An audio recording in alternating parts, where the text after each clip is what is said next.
তিনি ঘুমাচ্ছেন, ওনার পাশে ঘুমাচ্ছেন সাইয়েদনা ওমর আল ফারুক রাদিয়াল্লাহু তাআলা। ওনার পাশে একটা জায়গা খালি রয়েছে, কিয়ামত পর্যন্ত খালি থাকবে। সেখানে এসে কবরে পিঠ লাগাবেন হযরত ঈসা রূহুল্লাহ। চিৎকার দিবেন সুবহানাল্লাহ। ঈসা রূহুল্লাহ বর্তমান চতুর্থ আসমানে তিনি আছেন, আমার নবীর পক্ষে তিনি আসবেন। এজন্য ওনার কবরের জায়গা আমার নবীর পাশে এখনো খালি রয়েছে। চিৎকার দিবেন সুবহানাল্লাহ। যারা নবীওয়ালা তারা নবীর কদমে স্থান পায় কি পায় না? আমার প্রিয় আনোয়ারার ভাইয়েরা আওয়াজ দিয়ে বলেন, আমরা নবীর কদম মোবারকে কবর চাই কিনা? চাই কিনা? হোক আপনার কবর চট্টগ্রামে, হোক আপনার কবর পটিয়ায় আনোয়ারায়, যদি আপনি ইমানদার হন, নামাজি হন, আল্লাহ ওয়ালা হন, মাজার ওয়ালা হন, ফাতিহা ওয়ালা হন, মিলাদ ওয়ালা হন, 40 যদি করেন, 4 দিনে যদি করেন, ফাতিহা যদি করেন, নবী যদি মানেন, খোদার কসম আপনার কবর যদি পটিয়ার জমিনে হয়, আমার নবী কবরও থাকবে। জোরে বলুন সুবহানাল্লাহ। আল্লাহু আকবার।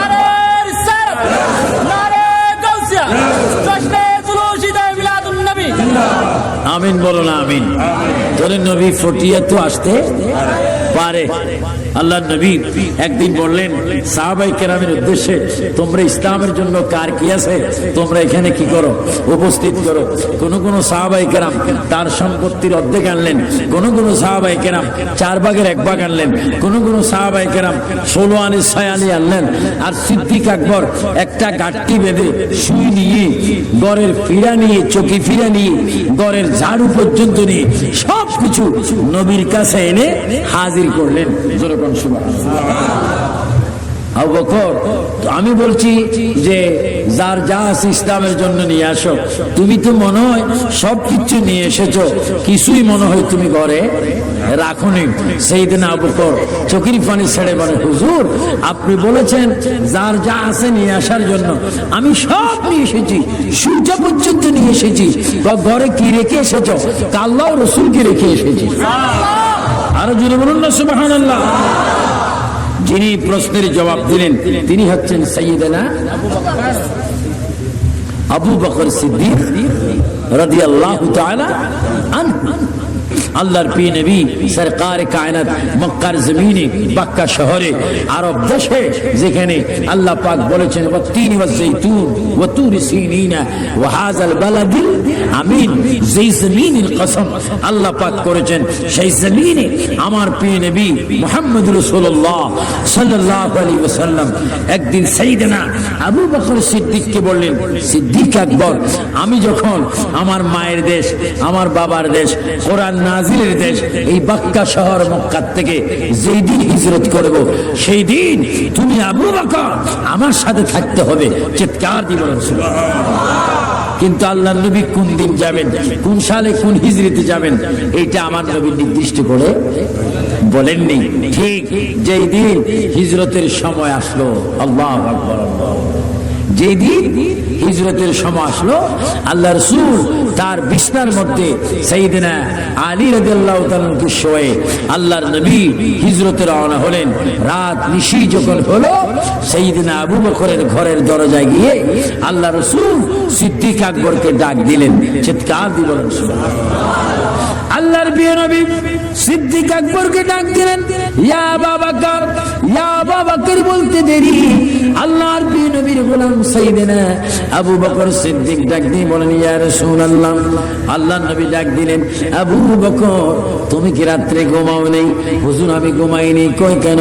হুজুর আপনি এখন থেকে 17 মাস আগে আপনি বলেছিলেন আপনি হিজরত করবেন, কিন্তু রাত্রে করবেন না, দিনে করবেন, আপনি বলেন নেই। হুজুর ওই দিন থেকে যতটা রাত আমি পেলাম, রাত্রের ঘুমকে হারাম করে আমি কানটা দরজার মধ্যে লাগিয়ে দাঁড়িয়ে থাকতাম। আল্লাহ রাসূল কখন আমাকে ডাক দেয় নবীর সঙ্গে হিজরত করার জন্য, জোরে বলুন সুবহানাল্লাহ। সাইয়েদনা আবু বকর সিদ্দিক আরামের ঘুমকে হারাম করে দিয়ে ঘরের দরজার সাথে তিনি দাঁড়িয়ে থাকতেন। তিনি হচ্ছেন সাইয়েদনা আবু বকর সিদ্দিক রাদিয়াল্লাহু তাআলা। নবীর সাথে তিনি যাচ্ছেন মদিনা শরীফের দিকে, তিনি যাবেন হিজরতের রাত্রে। গারে সূরের মধ্যে গেলেন, সেখানে গিয়ে আল্লাহর নবী বিশ্রাম করলেন। সাইয়েদনা আবু বকর সিদ্দিক গারে সূরের মধ্যে তিনি কি করলেন, কেউ যেন না দেখে নিজের জামাগুলা, নিজের পাগড়িগুলা টুকরা টুকরা করে গর্তের ছিদ্রগুলার মুখগুলা তিনি নেড়ে দিলেন, এবং একটি গর্তের মুখ বন্ধ করতে পারে না, নিজের পাও দিয়ে তিনি সেখানে বন্ধ করে রাখলেন। বিষাক্ত সর্প এসে সিদ্দিক আকবরকে কামড় দিলেন। সিদ্দিক আকবর উহু বলে না, হা বলে না, চিৎকার দেয় না, কারণ আমি যদি চিৎকার দিই আল্লাহর নবীর ঘুম ডিস্টার্ব হয়ে যাবে, নবীর ঘুম ভেঙে যাবে। আমার জীবন গেলে জীবন চলে যাক, তবু আমি বলতে পারবো আমার নবীর জন্য আমি জীবন দিয়েছি। জোরে বলেন সুবহানাল্লাহ। আপনার নবীর জন্য জীবন দিতে চান কি চান না? আরো জন চান কি চান না? কয়বার দিবেন জীবন? রাসূল পাক সাল্লাল্লাহু আলাইহি ওয়াসাল্লাম হাদিস শরীফের মধ্যে এলান করেছেন, قال النبي صلى الله عليه وسلم من حب سنتي فقد حبني ومن حبني كان معي في الجنة। রাসূল পাক বলেন যে আমার একটা সুন্নতকে ভালোবাসে, সে যেন আমাকে ভালোবাসলো, যে আমাকে ভালোবাসলো সে আমার সাথে বেহেশতে যাবে। চিৎকার দিয়ে বলেন সুবহানাল্লাহ। সিদ্দিক আকবরের পায়ে সর্প কি করলেন? দর্শন। উনি আল্লাহ রসুলকে ডাক দিচ্ছেন না, উহ বলছেন না, আহ বলছেন না, তিনি কাঁদছেন। এক ফোঁটা চোখের পানি নবীজির চেহারা মুবারকের উপরে সিদ্দিক আকবরের এক ফোঁটা চোখের পানি পড়ে গেল। আল্লাহর নবী, দু জাহানের বাদশা নবী চক্ষু মুবারক খুললেন, চশমা মুবারক, চক্ষু মুবারক খুলে আল্লাহর নবী, বিশ্ব নবী, নূর নবী সিদ্দিক আকবরকে ডাক দিলেন, আবু বকর তুমি কাঁদছো কেন? তোমার চেহারা কালো হয়ে গেল কেন? ইয়া রাসূলুল্লাহ, ইয়া হাবিবাল্লাহ, হুজুর জোরে জোরে কথা বলবেন না, মনে হয় শত্রু বাহিরে রয়েছে, সর্ব রয়েছে, আমাকে দংশন করেছে। হুজুর আমার চেহারা কালো হয়ে গিয়েছে। আল্লাহর নবী বলে তোমাকে দংশন করেছে, আমাকে ডাক দাওনি কেন? হুজুর আপনার মহব্বতে আপনাকে ডাক দেয়নি। আমার নবী সিদ্দিক আকবরকে এই কথা বললেন না, সর্বনাশ তোমাকে সাপে দংশন করেছে, তুমি তো মরে যাবে, তোমার বিষগুলা কিভাবে বাইর হবে? এই সমস্ত কথা না বলে আল্লাহর নবী ডাক দিচ্ছেন, কে বাহিরে? আমার আবু বকরকে কে কামড় দিয়েছ? আমি তোমাকে দেখতে চাচ্ছি। একটি সর্প এসে আল্লাহর নবীর কদমে সালাম দিলেন, কদম বুসি করলেন, আর বললেন, ইয়া রাসূলুল্লাহ, আপনার আবু বকরকে আমি কামড় দিয়েছিলাম, কারণ আমি আপনার ভক্ত, আমি আপনার আশিক, আমি অনেক হাজার বছর ধরে এই গর্তের মধ্যে বসে আছি আপনি নবীর সংবাদ, আপনি নবীর কদমে চুমা খাওয়ার জন্য। হুজুর আমি জঙ্গলে গিয়েছিলাম, আমি খবর পেয়েছি আপনি গর্তের মধ্যে এসেছেন, এসে দেখলাম সিদ্দিক আকবরের কদম, এই জন্য তার পায়ে আমি কামড় দিয়েছি। হুজুর আপনি বলুন আবু বকর যেন আমাকে ক্ষমা করে দেয়, আর আপনি রাসূল ইচ্ছা করলে মরতে আবু বকরকে ভালো করতে পারেন। আল্লাহর নবী নিজের থুতু মুবারক দিয়ে আবু বকরের খ্যাত জায়গায় লবণ লাগিয়ে দিলেন, সঙ্গে সঙ্গে সিদ্দিক আকবর আগের মতো ভালো হয়ে গেল। জোরে বলুন সুবহানাল্লাহ। আপনারা বলুন আমার নবীর থুতু মুবারকের মধ্যে বরকত আছে কিনা? তাহলে সিদ্দিক আকবর যদি আমার নবীকে চিনতে পারে, ফটিয়ার ভাইয়েরা, বড় উঠানের ভাইয়েরা, আনোয়ারা থানার ভাইয়েরা, হ্যাঁ কাছাকাছি দুটি থানা না, আপনাদেরকে আমি বলবো আসুন আজকের থেকে আমরা সিদ্দিক আকবরের অনুসরণ করি, সিদ্দিক আকবরকে আমরা মানি, কারণ সিদ্দিক আকবরকে যদি একটু আমরা ফলো করতে পারি ইনশাআল্লাহ ইয়া রাসূলুল্লাহ মৃত্যুর সময় আমরা নবীর চেহারা মুবারক দেখতে পারি। চিৎকার দিয়ে বলুন আপনার মওতের সময় নবীজির চেহারা মুবারক দেখার খেয়াল আছে কিনা? ডান হাতটা তুলে বলেন আছে কিনা? এই জন্য আমরা নামাজ চাই কিনা? দুরূদ শরীফ, মিলাদ শরীফ, কিয়াম শরীফ, জিয়ারত, সিনেমা, কি বলছেন? বলছেন চাইও না, বলেন সিনেমা চাই না, বলেন সিনেমা কেরামবো, তাস, জুয়া, মদ, গাঁজা, নামাজ রোজা, হজ, যাকাত, রোজা, ইফতার, সেহরি, তারাবি, জোরে বলুন মারহাবা, এগুলা করলেন। সিদ্দিক আকবর নবীর খলিফা হওয়ার পরও তিনি নামাজ পড়েছেন। নয় না, নামাজ পড়েননি, শুধু নামাজ পড়াইছেন। নামাজ পড়াননি, শুধু নামাজের জন্য কষ্ট করেছেন। আজকের সুন্নি সমাজে, আজকের বরুণটান সহ বাংলাদেশের হাজার হাজার গ্রামে আমি জরিপ দিয়ে দেখেছি, টেকনাফ থেকে তেঁতুলিয়া আপনাদের ভাই আবু সুফিয়ান আবিদ আল কাদরি অসংখ্যবার এই সারা বাংলাদেশ আমি সফর করেছি। আমাদের মধ্যে অভাব নবীর মুহাব্বত এবং নামাজ, রোজা, মা বাবার খেদমত। আজকে আমাদেরকে সিদ্দিক আকবরের স্মরণ থেকে এটি আমাদের ওয়াদা করতে হবে, যতদিন আমরা পৃথিবীতে থাকি নামাজ আর ছাড়বো, আর যদি নামাজ ছাড়বো, দুরূদ শরীফ ছাড়বো, মা বাবার শানে বেয়াদবি করবো, আউলিয়া কেরামের শানে বেয়াদবি করবো। এক সুন্নিকে দেখলে নিজে কি দিব? আরো জোরে বলে কি দিব? একজন একজনকে কি করবো? সম্মান করবো। এটা হচ্ছে সাইয়েদনা আবু বকর সিদ্দিক রাদিয়াল্লাহু তাআলা স্মরণের ইতিহাসের সুন্নাত। তাই আজকে আমি আপনাদের সামনে যে আয়াত কারিমা কোরআনুল কারীম থেকে তেলাওয়াত করেছি, এই আয়াত কারিমা আল্লাহ পাক গ্যারান্টি দিচ্ছে, আমার পৃথিবীতে, আমার জগতে, আমার সৃষ্টির মধ্যে একটা শ্রেষ্ঠ ধর্ম, যেই ধর্মের নাম উচ্চস্বরে বলেন ইসলাম। আরো জোরে বলেন আমাদের ধর্মের নাম কি? এই ধর্ম এমন একটি ধর্ম যে ধর্মের সাথে কোন ধর্মের মিল নেই। আমাদের ধর্মের মধ্যে আল্লাহ কয়জন? ইব্রাহিম আলাইহিস সালাম বলে, এমন একজন খোদা আমি দেখতেছি যার নাকটা কাটি দিলাম, খোদার করার কিছু নেই। ইব্রাহিম আলাইহিস সালাম কি কাটি দিছে? শুধু নাক কাটে নেই, হাতটা মুসলি ভাঙি এইভাবে রাখছে, কুড়াল দিয়ে কুদি কুড়ালটা বাম কাঁধে রাখছে। নমরুদ বলে খোদা অ্যাক্সিডেন্ট করছে। আচ্ছা, যে খোদা অ্যাক্সিডেন্ট করতে পারে এটা খোদা হতে পারে না? আর আমাদের খোদা কে? লা তাখুযুহু হুসনাতুন ওয়ালা নাউম, জিনুকুম যায় না, খায় না, তার নাম কি? আল্লাহ। জোরে বলো আল্লাহ। আরো জোরে বলো তার নাম কি? আমাদের কুফালের মালিক কে? আমরা সিজদা করব কাকে? সিজদার মধ্যে যে সুবহান রাব্বিল আলা বলে জিকির করব কার? আমরা সুন্নি, আমাদের হজ কবুল হবে, রোজা কবুল হবে।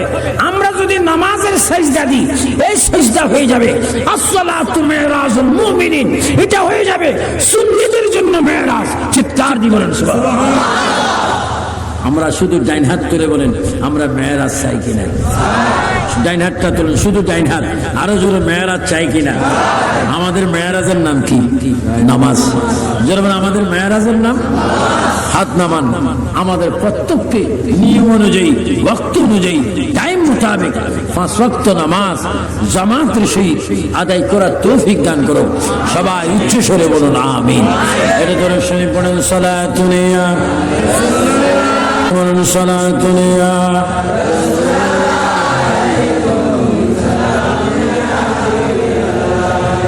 আপনার যদি ইমানদারের পক্ষে থাকেন, সাইয়েদনা ইমাম হুসাইন রাদিয়াল্লাহু তাআলা আনহু ইয়াজিদকে বেঈমান মেনে ইয়াজিদকে সমর্থন করেননি।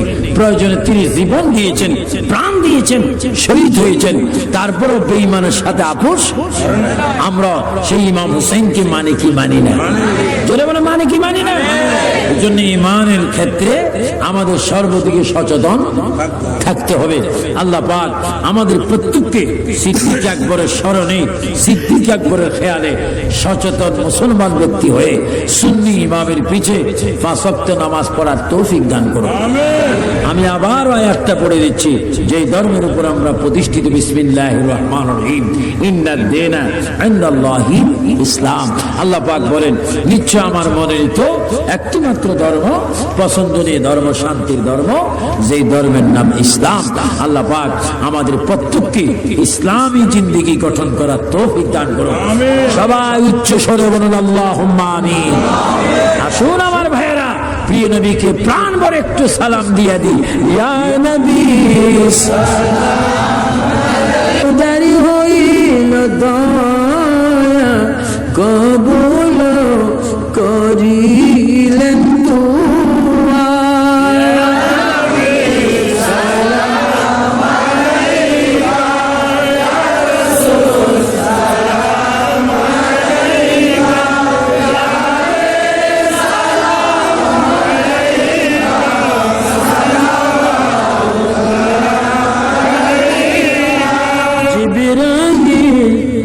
খোলে বারিবার খুলে দাও আসমানের দুয়ার এসেছেন নবীদের সরদার করিতে আল্লাহর দিদার সালাম আলাইকা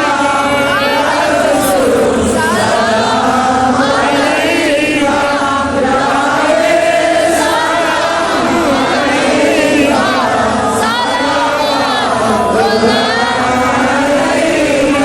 بلدي قلبه بعزمتي مصطفى حكمتي على حضرة بلا سلام مصطفى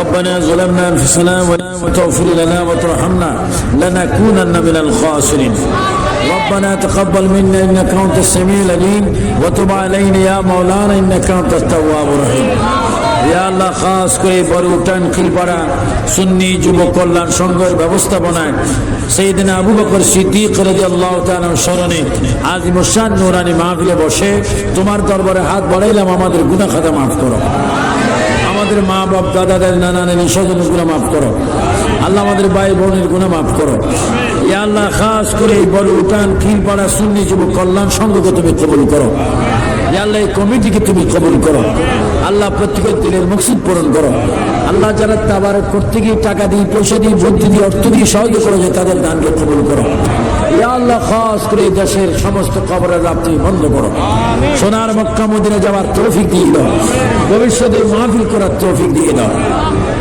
وصلى الله تعالى على خير خلقه ونور ذاته محمد وآله وأصحابه أجمعين মরণের কালে জবানে পড়াই দিও লা ইলাহা ইল্লাল্লাহ মুহাম্মাদুর রাসূলুল্লাহ সিদ্দিক এক ওমর আমি যদি মরে যাই আমি যদি ইন্তেকাল করি এই মদিনার বুকে আপনি আমার নামাজে জানাজার ইমামতি করবেন এটা আপনার কাছে আমি ভিক্ষা চাইলাম উসমান গনি আপনার কাছে আমি একটা ভিক্ষা চাইলাম আমার মৃত্যুর পরে আপনি আমাকে কাফনটা পরাই দিবেন হযরত আলী আপনার কাছে আমি আবু বকর একটা ভিক্ষার প্রার্থনা করলাম আমার ইন্তেকালের পরে যে হাত মোবারক দিয়ে নবীকে আপনি বিদায় গোসল দিয়েছেন আপনি আলী আপনার হাত দ্বারা আমি আবু বকরকে বিদায় গোসলটা দিয়ে দিবেন জুড়ে বলুন সুবহানাল্লাহ আল্লাহু আকবার বলেন কারণ আবু বকর সিদ্দিকের স্মরণে কি হচ্ছে মাহফিল হচ্ছে হযরত আলী আপনি আমাকে গোসল দেবেন ওসমান গনি জিন্নৌরাইন আপনি আমাকে শেষ বিদায়ী কাফনটা পরাই দিবেন ও হযরত ওমর আপনি আমার বিনামাজের জানাজা পড়ে আপনি আমাকে দাফন করে দিবেন তবে আপনাদের তিনজনের কাছে আমার দাবি মক্কা মদিনার কোথাও আপনারা আমার জন্য কবরের জায়গা করবেন না কোথাও আমার জন্য কবর বানাবেন না হযরতে ওমর বললেন হুজুর কবর যদি না করি জানাজা পড়ে আপনাকে আমরা কি করব কোথার মধ্যে রাখবো সিদ্দিক আকবর বলেন ওমর ও ওমর আলী ওসমান শোনো আমি আজীবন নবীর গোলামি করেছি জীবন দিয়েছি প্রাণ দিয়েছি সবকিছু দিয়েছিলাম আমার নবীর জন্য কোরবানি দিয়েছি আমার মৃত্যুর পরে মক্কা মদিনার কোন কবরস্থানে আমার জন্য কবর করবেন না আমার লাশটা দয়াল নবী জিন্দা নবী রওজা মোবারকের সামনে এনে নবীজির কদম মোবারকের কাছে আমার লাশটা রাখবেন এবং আমার সালামটা আমার দয়াল নবীর কাছে পৌঁছাই দিবেন এবং বলবেন ইয়া রাসূলুল্লাহ আপনার আবু বকর ইন্তেকাল করেছে আমি ওমর নামাজে জানাজা পড়াইছি আমি ওসমান কাপড়টা পড়াই দিয়েছি আমি আলী বিদায় গোসলটা দিয়েছি হুজুর আপনার আবু বকরের কবর কি মদিনায় হবে কি মক্কায় হবে, কি সিরিয়ায় হবে, কি অন্যখানে হবে, ইয়া রাসূলুল্লাহ আপনি বলুন আপনার আবু বকরের কবরটা কোথায় হবে? হযরত ওমর বলেন, সিদ্দিক আকবরের লাশটা নিয়ে নবীর রওজা মোবারকের পাশে নবীর কদম মোবারক রাখলাম, আর আমি ওমর ডাক দিলাম, ইয়া রাসূলুল্লাহ আপনার আবু বকর আপনাকে সালাম দিয়েছে, তিনি ইন্তেকাল হয়েছেন, হুজুর তাকে কোথায় খবর দেব? আপনি রওজা মোবারক থেকে ফয়সালা দেন।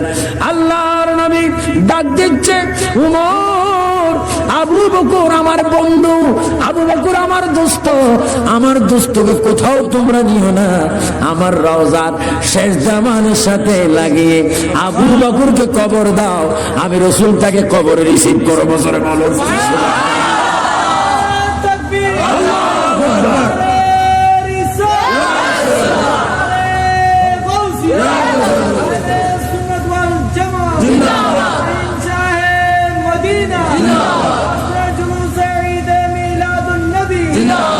সুবহানাল্লাহ বলেন, সুবহানাল্লাহ। এখনো তিনি কোথায় আছেন? মদিনাতুল মুনাওয়ারা, রওজা মুবারকের সাথে তিনি ঘুমাচ্ছেন, ওনার পাশে ঘুমাচ্ছেন সাইয়েদনা ওমর আল ফারুক রাদিয়াল্লাহু তাআলা আনহু। ওনার পাশে একটা জায়গা খালি রয়েছে, কিয়ামত পর্যন্ত খালি থাকবে, সেখানে এসে কবরে পিঠ লাগাবেন হযরত ঈসা রূহুল্লাহ। চিৎকার দিয়ে বলেন সুবহানাল্লাহ। ঈসা রূহুল্লাহ বর্তমান চতুর্থ আসমানে তিনি আছেন, আমার নবীর পক্ষে তিনি আসবেন, এজন্য ওনার কবরের জায়গা আমার নবীর পাশে এখনো খালি রয়েছে। চিৎকার দিয়ে বলেন সুবহানাল্লাহ। যারা নবীওয়ালা তারা নবীর কদমে স্থান পায় কি পায় না? আমার প্রিয় আনোয়ারার ভাইয়েরা আওয়াজ দিয়ে বলেন, আমরা নবীর কদম মোবারকে কবর চাই কিনা? চাই কিনা?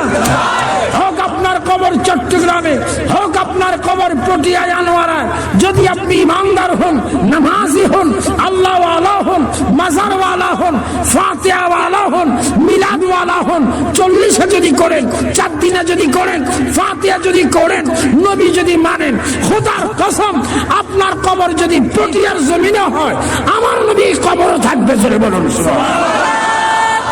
আল্লাহু আকবার।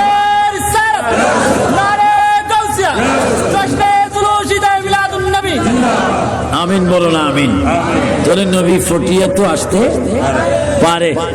আল্লাহ নবী একদিন বললেন সাহাবায়ে কেরামের উদ্দেশ্যে, তোমরা ইসলামের জন্য কার কি আছে তোমরা এখানে কি করো, উপস্থিত করো। কোন কোন সাহাবায়ে কেরাম তার সম্পত্তির অর্ধেক আনলেন, কোন কোন সাহাবায়ে কেরাম 4 ভাগের 1 ভাগ আনলেন, কোন কোন সাহাবায়ে কেরাম 16 আনি 6 আনি আনলেন। আর সিদ্দিক আকবর একটা গাঁটটি বেঁধে সুই নিয়ে, গড়ের ফিরা নিয়ে, চকি ফিরা নিয়ে, গড়ের ঝাড়ু পর্যন্ত নিয়ে সবকিছু নবীর কাছে এনে হাজির করলেন। যেরকম আবু বকর, আমি বলছি যে যার যা আছে ইসলামের জন্য নিয়ে আসো। তুমি তো মনে হয় সবকিছু নিয়ে এসেছো, কিছুই মনে হয় তুমি ঘরে রাখোনি। সাইয়েদনা আবু বকর চোখের পানি ছেড়ে বলে, হুজুর আপনি বলেছেন যার যা আছে নিয়ে আসার জন্য, আমি সব নিয়ে এসেছি, সূর্যা পর্যন্ত নিয়ে এসেছি। ঘরে কি রেখে এসেছো? আল্লাহ রাসূল কি রেখে এসেছি। আরো জোরে বলুন না সুবহানাল্লাহ। যিনি প্রশ্নের জবাব দিলেন তিনি হচ্ছেন সাইয়েদনা আবু বকর সিদ্দিক রাদিয়াল্লাহু তাআলা আনহু। আল্লাহর প্রিয় নবী সরকার কায়নাত মক্কার জমিনে, মক্কা শহরে, আরব দেশে, যেখানে আল্লাহ পাক বলেছেন ওয়াত-তিন ওয়াজ-যাইতুন ওয়া তুরি সিনিনা ওয়া হাযাল বালাদিল আমিন, যেই জমিনের কসম আল্লাহ পাক করেছেন, সেই জমিনে আমার প্রিয় নবী মুহাম্মদ রাসূলুল্লাহ সাল্লাল্লাহু আলাইহি ওয়াসাল্লাম একদিন সাইয়েদনা আবু বকর সিদ্দিককে বললেন, সিদ্দিক আকবর, আমি যখন আমার মায়ের দেশ, আমার বাবার দেশ, কোরআন নাজিলের দেশ, এই মক্কা শহর মক্কা থেকে যেই দিন হিজরত করব, সেই দিন তুমি আবু বকর আমার সাথে থাকতে হবে। চিৎকার দিয়ে বলেন সুবহানাল্লাহ। কিন্তু আল্লাহর নবী কোন দিন যাবেন, কোন সালে, কোন হিজরতে যাবেন, এইটা আমার নবী নির্দিষ্ট করে বলেননি। ঠিক যেই দিন হিজরতের সময় আসলো, আল্লাহু আকবার, যেদিন হিজরতের সময় আসলো, আল্লাহ রাসূল তার বিছনার মধ্যে সাইয়েদনা আলী রাদিয়াল্লাহু তাআলাকে শোয়ে আল্লাহর নবী হিজরতে রওনা হলেন। রাত নিশি যখন হলো, সাইয়েদনা আবু বকরের ঘরের দরজায় গিয়ে আল্লাহ রাসূল সিদ্দিক আকবরকে ডাক দিলেন। চিৎকার দিয়ে বলেন সুবহানাল্লাহ।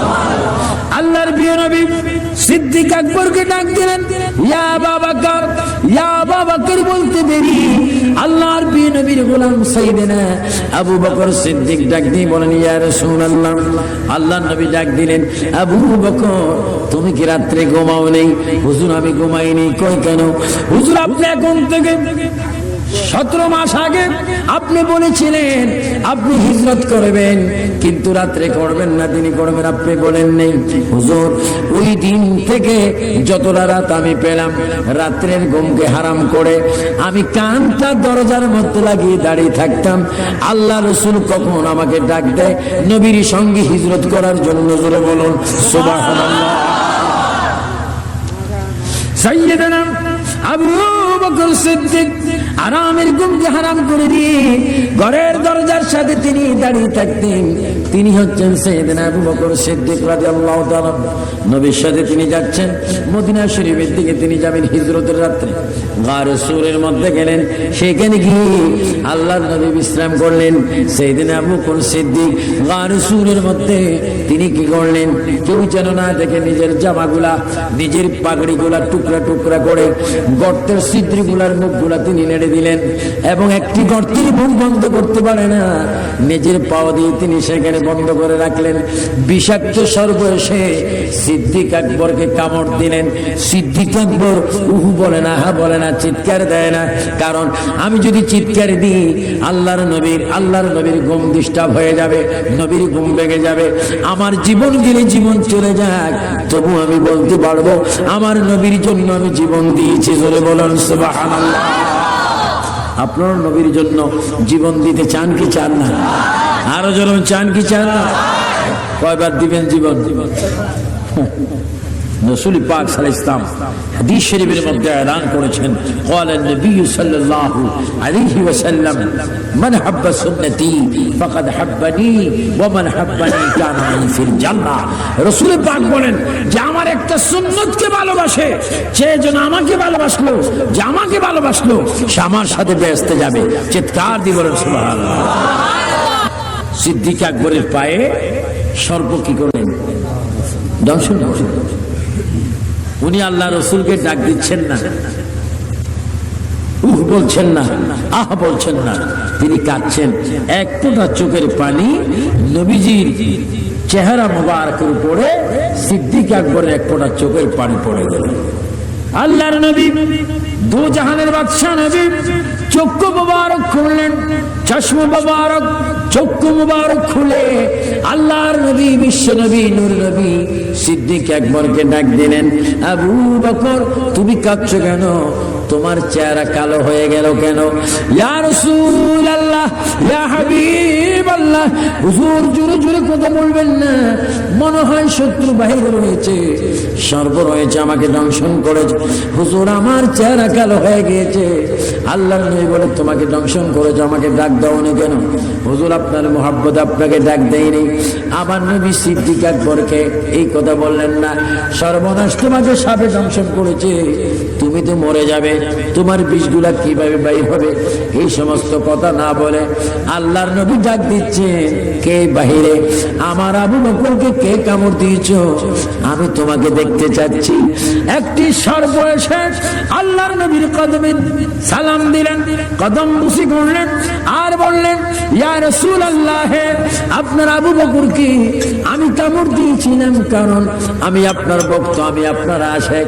আমি অনেক হাজার বছর ধরে এই গর্তের মধ্যে বসে আছি আপনি নবীর সংবাদ, আপনি নবীর কদমে চুমা খাওয়ার জন্য।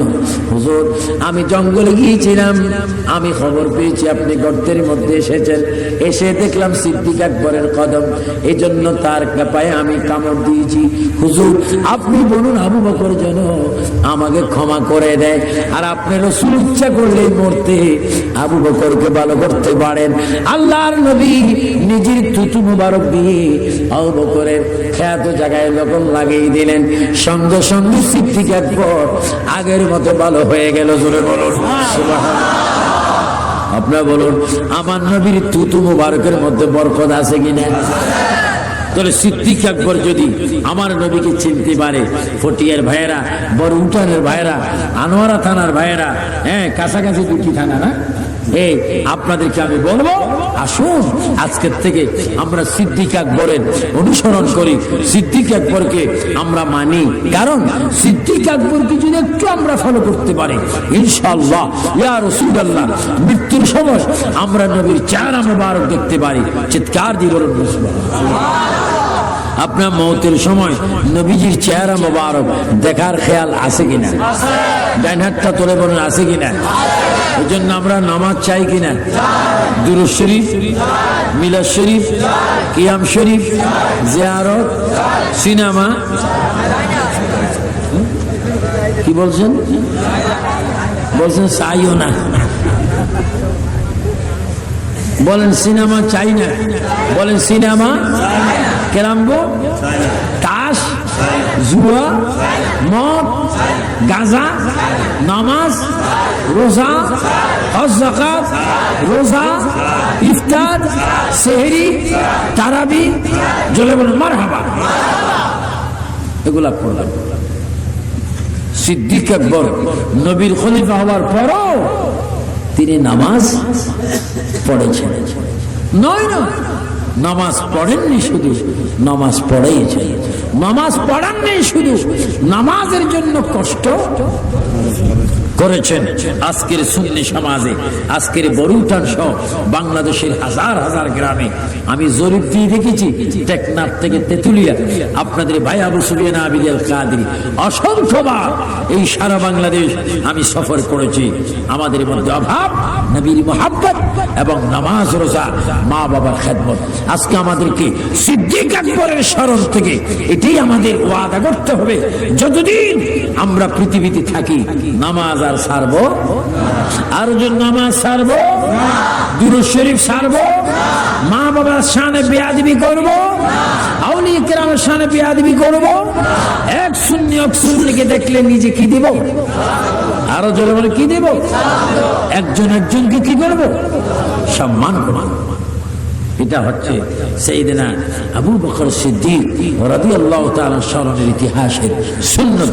তাই আজকে আমি আপনাদের সামনে যে আয়াত কারিমা কোরআনুল কারীম থেকে তেলাওয়াত করেছি, এই আয়াত কারিমা আল্লাহ পাক গ্যারান্টি দিচ্ছে, আমার পৃথিবীতে, আমার জগতে, আমার সৃষ্টির মধ্যে একটা শ্রেষ্ঠ ধর্ম, যেই ধর্মের নাম উচ্চস্বরে বলেন ইসলাম। আরো জোরে বলেন আমাদের ধর্মের নাম কি? এই ধর্ম এমন একটি ধর্ম যে ধর্মের সাথে কোন ধর্মের মিল নেই। আমাদের ধর্মের মধ্যে আল্লাহ কয়জন? ইব্রাহিম আলাইহিস সালাম বলে, এমন একজন খোদা আমি দেখতেছি যার নাকটা কাটি দিলাম, খোদার করার কিছু নেই। ইব্রাহিম আলাইহিস সালাম কি কাটি দিছে? শুধু নাক কাটে নেই, হাতটা মুসলি ভাঙি এইভাবে রাখছে, কুড়াল দিয়ে কুদ্দি কুড়ালটা বাম কাঁধে রাখছে।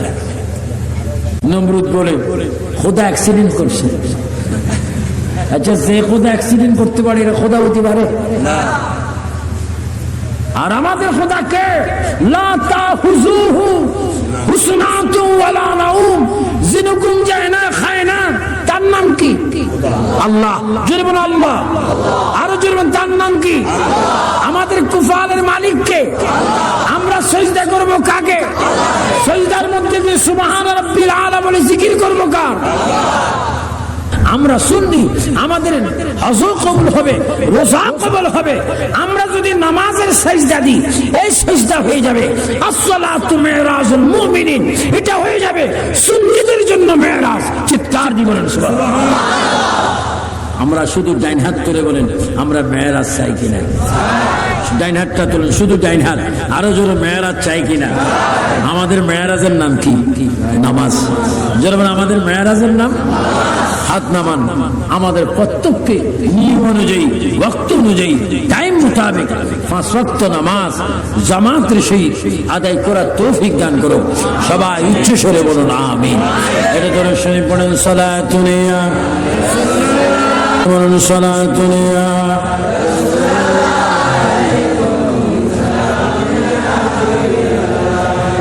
আপনারা যদি ইমানদারের পক্ষে থাকেন, সাইয়েদনা ইমাম হুসাইন রাদিয়াল্লাহু তাআলা আনহু এজিদকে বেঈমান মেনে এজিদকে সমর্থন করেননি। প্রয়োজনে তিনি জীবন দিয়েছেন, প্রাণ দিয়েছেন, শহীদ হয়েছেন, তারপরও বেঈমানের সাথে আপোষ। আমরা সেই ইমাম হুসাইনকে মানি কি মানি না? জোরে বলে মানি কি মানি না? এজন্য ইমানের ক্ষেত্রে আমাদের সর্বদিকে সচেতন থাকতে হবে। আল্লাহ পাক আমাদের প্রত্যেককে সিদ্দিক আকবরের স্মরণে, সিদ্দিক আকবরের খেয়ালে সচেতন মুসলমান ব্যক্তি হয়ে সুন্নি ইমামের পিছে 5 ওয়াক্ত নামাজ পড়ার তৌফিক দান করুন। আমি আবার আয়াতটা পড়ে দিচ্ছি, যে ধর্মের উপর আমরা প্রতিষ্ঠিত। বিসমিল্লাহির রহমানির রহিম, ইন্নাদ দীনা ইনদাল্লাহি ইসলাম। আল্লাহ পাক বলেন, নিশ্চয় আমার মনোনীত একটি মাত্র ধর্ম, পছন্দনীয় ধর্ম, শান্তির ধর্ম, যেই ধর্মের নাম ইসলাম। আল্লাহ পাক আমাদের প্রত্যেককে ইসলামী জিন্দেগি গঠন করার তৌফিক দান করুন। সবাই উচ্চ স্বরে বলুন আল্লাহুম্মা আমিন। আসুন আমার ভাইয়েরা, প্রিয় নবীকে প্রাণ ভরে একটু সালাম দিয়ে দিই। ইয়া নবী সাল্লাল্লাহু আলাইহি দয়া কবুল করিলেন দুআ। সালাম আলাইকা ইয়া রাসূল, সালাম আলাইকা ইয়া সালাম আলাইকা সালাম। জিবরাইল বলে বারিবার খুলে দাও আসমানের দুয়ার, এসেছেন নবীদের সরদার করিতে আল্লাহর দিদার। সালাম আলাইকা সালাম আলাইকা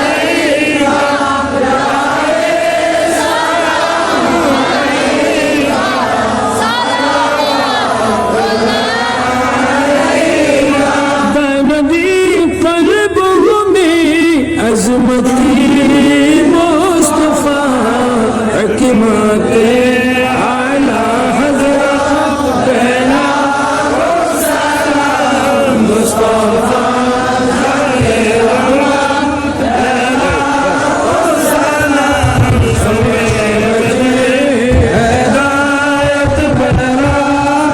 ربنا ظلمنا أنفسنا وإن تغفر لنا وترحمنا لنكونن من الخاسرين. ربنا تقبل منا إنك أنت السميع العليم وتب علينا يا مولانا إنك أنت التواب الرحيم.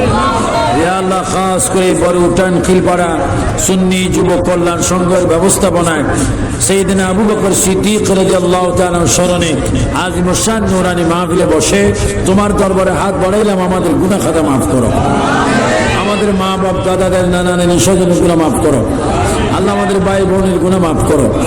ইয়া আল্লাহ, খাস করে বড় উঠান খিলপাড়া সুন্নি যুব কল্যাণ সংঘকে তুমি কবুল করো। ইয়া আল্লাহ, এই কমিটিকে তুমি কবুল করো আল্লাহ, প্রত্যেকের দিলের মকসুদ পূরণ করো আল্লাহ। যারা তাবারক করতে গিয়ে টাকা দিয়ে, পয়সা দিয়ে, বুদ্ধি দিয়ে, অর্থ দিয়ে সহযোগিতা করেছে তাদের দানকে কবুল করো।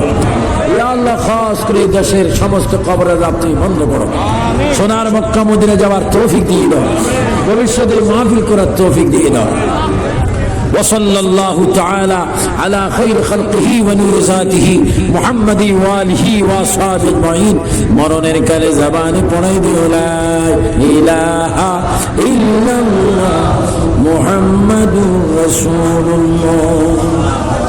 সিদ্দিক এক ওমর, আমি যদি মরে যাই, আমি যদি ইন্তেকাল করি এই মদিনার বুকে, আপনি আমার নামাজে জানাজার ইমামতি করবেন, এটা আপনার কাছে আমি ভিক্ষা চাইলাম।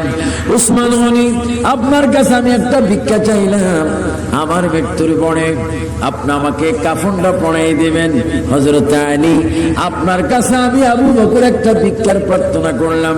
আমার ইন্তেকালের পরে যে হাত মোবারক দিয়ে নবীকে আপনি বিদায় গোসল দিয়েছেন, আপনি আলী আপনার হাত দ্বারা আমি আবু বকরকে বিদায় গোসলটা দিয়ে দিবেন। জুড়ে বলুন সুবহানাল্লাহ, আল্লাহু আকবার বলেন। কারণ আবু বকর সিদ্দিকের স্মরণে কি হচ্ছে? মাহফিল হচ্ছে। হযরত আলী, আপনি আমাকে গোসল দেবেন। ওসমান গনি জিন্নরাইন, আপনি আমাকে শেষ বিদায়ী কাফনটা পরাই দিবেন। ও হযরত ওমর, আপনি আমার নামাজের জানাজা পড়ে আপনি আমাকে দাফন করে দিবেন। তবে আপনাদের তিনজনের কাছে আমার দাবি, মক্কা মদিনার কোথাও আপনারা আমার জন্য কবরের জায়গা করবেন না, কোথাও আমার জন্য কবর বানাবেন না। হযরতে ওমর বললেন, হুজুর কবর যদি না করি, জানাজা পড়ে আপনাকে আমরা কি করব, কোথার মধ্যে রাখবো? সিদ্দিক আকবর বলেন, ওমর, ও ওমর, আলী, ওসমান, শোনো, আমি আজীবন নবীর গোলামি করেছি, জীবন দিয়েছি, প্রাণ দিয়েছি, সবকিছু দিয়েছিলাম, আমার নবীর জন্য কোরবানি দিয়েছি। আমার মৃত্যুর পরে মক্কা মদিনার কোনো কবরস্থানে আমার জন্য কবর করবেন না। আমার লাশটা দয়াল নবী জিন্দা নবী রওজা মোবারকের সামনে এনে নবীজির কদম মোবারকের কাছে আমার লাশটা রাখবেন এবং আমার সালামটা আমার দয়াল নবীর কাছে পৌঁছাই দিবেন এবং বলবেন, ইয়া রাসূলুল্লাহ, আপনার আবু বকর ইন্তেকাল করেছে, আমি ওমর নামাজে জানাজা পড়াইছি, আমি ওসমান কাপড়টা পড়াই দিয়েছি, আমি আলী বিদায় গোসলটা দিয়েছি। হুজুর, আপনার আবু বকরের কবর কি মদিনায় হবে, কি মক্কায় হবে, কি সিরিয়ায় হবে, কি বন্যখানে হবে? ইয়া রাসূলুল্লাহ, আপনি বলুন আপনার আবু বকরের কবরটা কোথায় হবে? হযরত ওমর বলেন, সিদ্দিক আকবরের লাশটা নিয়ে নবীর রওজা মোবারকের পাশে নবীর কদম মোবারকে রাখলাম, আর আমি ওমর ডাক দিলাম, ইয়া রাসূলুল্লাহ, আপনার আবু বকর আপনাকে সালাম দিয়েছি, তিনি ইন্তেকাল হয়েছেন, হুজুর তাকে কোথায় খবর দেব? আপনি রওজা মোবারক থেকে ফয়সালা দেন। আল্লাহর নবী ডাক দিচ্ছে, ওমর, আবু বকর আমার বন্ধু, আবু বকর আমার দোস্ত, আমার দোস্তকে কোথাও তোমরা নিও না, আমার রওজার শেষ দামানের সাথে লাগিয়ে আবু বকরকে কবর দাও, আমি রাসূল তাকে কবরে রিসিভ করব। বছরে বলো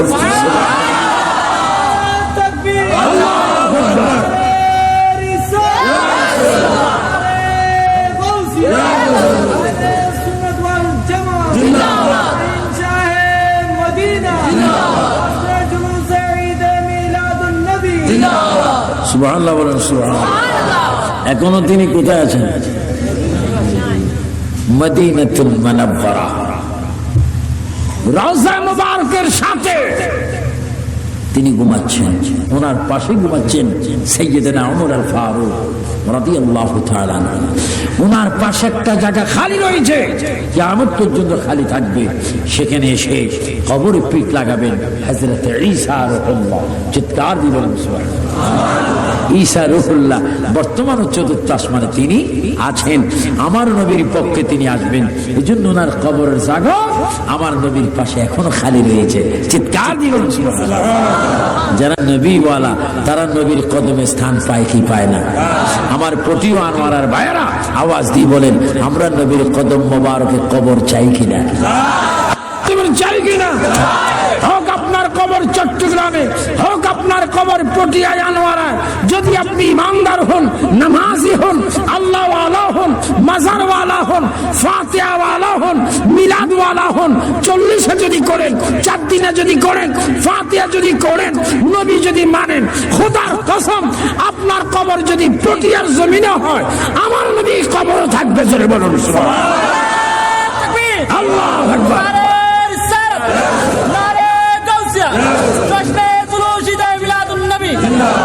আমিন বলো না, আমিন। তোর নবী ফটিয়া তো আসতে পারে। আল্লাহ নবী একদিন বললেন সাহাবায়ে কেরামের উদ্দেশ্যে, তোমরা ইসলামের জন্য কার কি আছে তোমরা এখানে কি করো, উপস্থিত করো।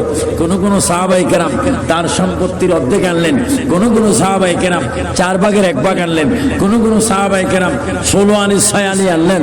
আর সিদ্দিক আকবর একটা গাঁটটি বেঁধে সুই নিয়ে, গড়ের ফিরা নিয়ে, চকি ফিরা নিয়ে, গড়ের ঝাড়ু পর্যন্ত নিয়ে সবকিছু নবীর কাছে এনে হাজির করলেন। যেরকম আবু বকর, আমি বলছি যে যার যা আছে ইসলামের জন্য নিয়ে আসো। তুমি তো মনে হয় সবকিছু নিয়ে এসেছো, কিছুই মনে হয় তুমি ঘরে রাখুনি। সেইদিন আবু বকর চোখের পানি ছেড়ে বলে, হুজুর আপনি বলেছেন যার যা আছে নিয়ে আসার জন্য, আমি সব নিয়ে এসেছি, সূর্য পর্যন্ত নিয়ে এসেছি। ঘরে কি রেখে এসেছো? আল্লাহ ও রাসূলকে রেখে এসেছি। আরো জোরে বলুন না সুবহানাল্লাহ। যিনি প্রশ্নের জবাব দিলেন তিনি হচ্ছেন সাইয়েদনা আবু বকর সিদ্দিক রাদিয়াল্লাহু তাআলা আনহু। আল্লাহর প্রিয় নবী সরকার কায়নাত মক্কার জমিনে, মক্কা শহরে, আরব দেশে, যেখানে আল্লাহ পাক বলেছেন ওয়াত্তিন ওয়াজ্জাইতুন ওয়া তুরি সিনিনা ওয়া হাযাল বালাদিল আমিন, যেই জমিনের কসম আল্লাহ পাক করেছেন, সেই জমিনে আমার প্রিয় নবী মুহাম্মদ রাসূলুল্লাহ সাল্লাল্লাহু আলাইহি ওয়াসাল্লাম একদিন সাইয়েদনা আবু বকর সিদ্দিককে বললেন, সিদ্দিক আকবর, আমি যখন আমার মায়ের দেশ, আমার বাবার দেশ, কোরআন নাজিলের দেশ, এই মক্কা শহর মক্কা থেকে যেই দিন হিজরত করব, সেই দিন তুমি আবু বকর আমার সাথে থাকতে হবে। চিৎকার দিয়ে বলেন সুবহানাল্লাহ। কিন্তু আল্লাহর নবী কোন দিন যাবেন, কোন সালে, কোন হিজরতে যাবেন, এইটা আমার নবী নির্দিষ্ট করে বলেননি। ঠিক যেই দিন হিজরতের সময় আসলো, আল্লাহু আকবার, যেই দিন হিজরতের সময় আসলো, আল্লাহ রাসূল তার বিছনার মধ্যে সাইয়েদনা আলী রাদিয়াল্লাহু তাআলাকে শোয়ে আল্লাহর নবী হিজরতে রওনা হলেন। রাত নিশি যখন হলো, সাইয়েদনা আবু বকরের ঘরের দরজায় গিয়ে আল্লাহ রাসূল সিদ্দিক আকবরকে ডাক দিলেন। চিৎকার দিয়ে বলেন সুবহানাল্লাহ। আল্লাহর প্রিয় নবী সিদ্দিক আকবরকে ডাক দিলেন, ইয়া আবু বকর, ইয়া আবু বকর বলতে দেরি আল্লাহর প্রিয় নবীর গোলাম সাইয়েদনা আবু বকর সিদ্দিক ডাক দিয়ে বলেন, ইয়া রাসূলুল্লাহ। আল্লাহর নবী ডাক দিলেন, আবু বকর তুমি কি রাত্রে ঘুমাও নেই? হুজুর আমি ঘুমাইনি। কই কেন? হুজুর আপনি এখন থেকে 17 মাস আগে আপনি বলেছিলেন আপনি হিজরত করবেন, কিন্তু রাত্রে করবেন না, দিনে করবেন, আপনি বলেন নেই। হুজুর ওই দিন থেকে যতটা রাত আমি পেলাম, রাত্রের ঘুমকে হারাম করে আমি কানটা দরজার মধ্যে লাগিয়ে দাঁড়িয়ে থাকতাম। আল্লাহ রাসূল কখন আমাকে ডাক দেয় নবীর সঙ্গে হিজরত করার জন্য, জোরে বলুন সুবহানাল্লাহ। সাইয়েদনা আবু বকর সিদ্দিক আরামের ঘুমকে হারাম করে দিয়ে ঘরের দরজার সাথে তিনি দাঁড়িয়ে থাকতেন। তিনি হচ্ছেন সাইয়েদনা আবু বকর সিদ্দিক রাদিয়াল্লাহু তাআলা। নবীর সাথে তিনি যাচ্ছেন মদিনা শরীফের দিকে, তিনি যাবেন হিজরতের রাত্রে। গারে সূরের মধ্যে গেলেন, সেখানে গিয়ে আল্লাহর নবী বিশ্রাম করলেন। সাইয়েদনা আবু বকর সিদ্দিক গারে সূরের মধ্যে তিনি কি করলেন, কেউ যেন না দেখে নিজের জামাগুলা, নিজের পাগড়িগুলা টুকরা টুকরা করে গর্তের ছিদ্রগুলার মুখগুলা তিনি নেড়ে দিলেন, এবং একটি গর্তের মুখ বন্ধ করতে পারে না, নিজের পাও দিয়ে তিনি সেখানে বন্ধ করে রাখলেন। বিষাক্ত সর্প এসে সিদ্দিক আকবরকে কামড় দিলেন। সিদ্দিক আকবর উহু বলে না, হা বলে না, চিৎকার দেয় না। কারণ আমি যদি চিৎকার দিই আল্লাহর নবীর ঘুম ডিস্টার্ব হয়ে যাবে, নবীর ঘুম ভেঙে যাবে। আমার জীবন গেলে জীবন চলে যাক, তবু আমি বলতে পারবো আমার নবীর জন্য আমি জীবন দিয়েছি। জোরে বলেন সুবহানাল্লাহ। আপনারা নবীর জন্য জীবন দিতে চান কি চান না? আরো জোরে চান কি চান না? কয়বার দিবেন জীবন? রাসূল পাক সাল্লাল্লাহু আলাইহি ওয়াসাল্লাম হাদিস শরীফের মধ্যে এলান করেছেন, ক্বালা নবী সাল্লাল্লাহু আলাইহি ওয়াসাল্লাম, মান হাব্বা সুন্নতি ফাকাদ হাব্বানি ওয়া মান হাব্বানি কানা মাই ফিল জান্নাহ। রাসূল পাক বলেন যে আমার একটা সুন্নতকে ভালোবাসে, সে যেন আমাকে ভালোবাসলো, যে আমাকে ভালোবাসলো সে আমার সাথে বেহেশতে যাবে। চিৎকার দিয়ে বলেন সুবহানাল্লাহ। সিদ্দিক আকবরের পায়ে সর্প কি করলেন? দংশন। উনি আল্লাহ রসুলকে ডাক দিচ্ছেন না, উহ বলছেন না, আহ বলছেন না, তিনি কাঁদছেন। এক ফোঁটা চোখের পানি নবীজির চেহারা মোবারকের উপরে সিদ্দিক আকবরের এক ফোঁটা চোখের পানি পড়ে গেল। আল্লাহর নবী, দু জাহানের বাদশা নবী চক্ষু মুবারক খুললেন, চশমা মুবারক চক্ষু মুবারক খুলে আল্লাহর নবী, বিশ্ব নবী, নূর নবী সিদ্দিক আকবরকে ডাক দিলেন, আবু বকর তুমি কাঁদছো কেন? তোমার চেহারা কালো হয়ে গেল কেন? ইয়া রাসূলুল্লাহ, ইয়া হাবিবাল্লাহ, হুজুর জোরে জোরে কথা বলবেন না, মনে হয় শত্রু বাহিরে রয়েছে, সর্ব রয়েছে, আমাকে দংশন করেছে। হুজুর আমার চেহারা কালো হয়ে গিয়েছে। আল্লাহর নবী বলে, তোমাকে দংশন করেছে, আমাকে ডাক দাওনি কেন? হুজুর আপনার মুহাব্বতে আপনাকে ডাক দেয়নি। আবার নবী সিদ্দিক আকবরকে এই কথা বললেন না, সর্বনাশ, তোমাকে সাপে দংশন করেছে, তুমি তো মরে যাবে, তোমার বিষগুলা কিভাবে বাইর হবে? এই সমস্ত কথা না বলে আল্লাহর নবী ডাক দিচ্ছে, কে বাহিরে? আমার আবু বকরকে কে কামড় দিয়েছ? আমি তোমাকে দেখতে চাচ্ছি। একটি সর্প এসে আল্লাহর নবীর কদমে সালাম দিলেন, কদম বুসি করলেন আর বললেন, ইয়া রাসূলুল্লাহ, আপনার আবু বকরকে আমি কামড় দিয়েছিলাম, কারণ আমি আপনার ভক্ত, আমি আপনার আশিক, আমি অনেক হাজার বছর ধরে এই গর্তের মধ্যে বসে আছি আপনি নবীর সংবাদ, আপনি নবীর কদমে চুমা খাওয়ার জন্য। হুজুর আমি জঙ্গলে গিয়েছিলাম, আমি খবর পেয়েছি আপনি গর্তের মধ্যে এসেছেন, এসে দেখলাম সিদ্দিক আকবরের কদম, এই জন্য তার পায়ে আমি কামড় দিয়েছি। হুজুর আপনি বলুন আবু বকর যেন আমাকে ক্ষমা করে দেয়, আর আপনি রাসূল ইচ্ছা করলে মরতে আবু বকরকে ভালো করতে পারেন। আল্লাহর নবী নিজের থুতু মুবারক দিয়ে আবু বকরের খ্যাত জায়গায় লবণ লাগিয়ে দিলেন, সঙ্গে সঙ্গে সিদ্দিক আকবর আগের মতো ভালো হয়ে গেল। জোরে বলুন সুবহানাল্লাহ। আপনারা বলুন, আমার নবীর থুতু মুবারকের মধ্যে বরকত আছে কিনা? তাহলে সিদ্দিক আকবর যদি আমার নবীকে চিনতে পারে, ফটিয়ার ভাইয়েরা, বড় উঠানের ভাইয়েরা, আনোয়ারা থানার ভাইয়েরা, হ্যাঁ কাছাকাছি দুটি থানা না, আপনাদেরকে আমি বলবো, আসুন আজকের থেকে আমরা সিদ্দিক আকবরের অনুসরণ করি, সিদ্দিক আকবরকে আমরা মানি। কারণ সিদ্দিক আকবরকে যদি একটু আমরা ফলো করতে পারি, ইনশাআল্লাহ ইয়া রাসূলুল্লাহ, মৃত্যুর সময় আমরা নবীর চেহারা মোবারক দেখতে পারি। চিৎকার দিয়ে বলুন সুবহানাল্লাহ। আপনার মওতের সময় নবীজির চেহারা মোবারক দেখার খেয়াল আছে কিনা? ডান হাতটা তুলে বলুন আছে কিনা? এই জন্য আমরা নামাজ চাই কিনা? দুরূদ শরীফ, মিলাদ শরীফ, কিয়াম শরীফ, জিয়ারত, সিনেমা, কি বলছেন? বলছেন চাইও না, বলেন সিনেমা চাই না, বলেন সিনেমা, ক্যারামবো, তাস, জুয়া, মদ, গাঁজা, নামাজ, রোজা, হজ, যাকাত, রোজা, ইফতার, সেহরি, তারাবি, জলে বলেন মারহাবা, এগুলা করলাম। সিদ্দিক আকবর নবীর খলিফা হওয়ার পরও তিনি নামাজ পড়েছেন, নয় না নামাজ পড়েননি, শুধু নামাজ পড়াইছেন। নামাজ পড়াননি, শুধু নামাজের জন্য কষ্ট করেছেন। আজকের সুন্নি সমাজে, আজকের বরুটান সহ বাংলাদেশের হাজার হাজার গ্রামে আমি জরিপ দিয়ে দেখেছি, টেকনাফ থেকে তেতুলিয়া, আপনাদের ভাই আবু সুফিয়ান আবিদ আল কাদরি অসংখ্যবার এই সারা বাংলাদেশ আমি সফর করেছি। আমাদের মধ্যে অভাব নবীর মুহাব্বত এবং নামাজ, রোজা, মা বাবার খেদমত। আজকে আমাদেরকে সিদ্দিক আকবরের স্মরণ থেকে এটাই আমাদের ওয়াদা করতে হবে, যতদিন আমরা পৃথিবীতে থাকি নামাজ আর ছাড়বো, আর যদি নামাজ ছাড়বো, দুরূদ শরীফ ছাড়বো, মা বাবার শানে বেয়াদবি করবো, আউলিয়া কেরামের শানে বেয়াদবি করবো, এক সুন্নিকে দেখলে নিজে কি দিব? আরো জোরে বলে কি দিব? একজন একজনকে কি করবো? সম্মান করবো।